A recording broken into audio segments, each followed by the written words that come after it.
বলিউড বাদশাহ শাহরুখ খানের ম্যানেজারের নাম পূজা দাদলানি। কিং খানের সিনেমা থেকে ব্যবসায়িক কর্মকাণ্ড সবকিছুরে দেখভাল করেন তিনি। এক যুগ ধরে ম্যানেজার পদে কাজ করছেন তিনি। তবে শাহরুখ খান পূজাকে ম্যানেজার নয়, বরং নিজের পরিবারের সদস্যই মনে করেন। দুজনের মধ্যে অনেক মিলও আছে।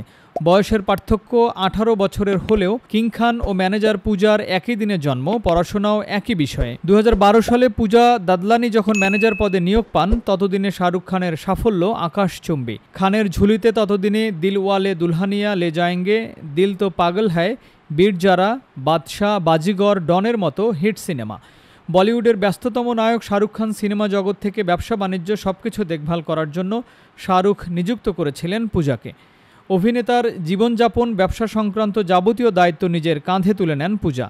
অর্থাৎ 2012 সাল থেকেই শাহরুখের ম্যানেজারের দায়িত্ব পালন করে আসছেন পূজা। কিং খানের ম্যানেজার হওয়ার সুবাদে বলিউডের সব জনপ্রিয় তারকার সঙ্গেও বেশ পরিচিতি পূজার। শাহরুখ খানের সামাজিক মাধ্যমের জনসংযোগ বিষয়ক বেশিরভাগ পোস্টের দায়িত্বে থাকেন পূজা। অভিনেতার জীবনের গুরুত্বপূর্ণ মুহূর্তের ছবি তোলেন পূজা।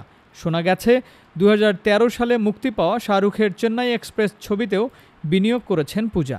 কিং খানের ম্যানেজার হিসেবে পূজার বেশ জনপ্রিয়তা। ইনস্টাগ্রামে তাঁর অনুসারী 6.5 লাখ পেরিয়েছে।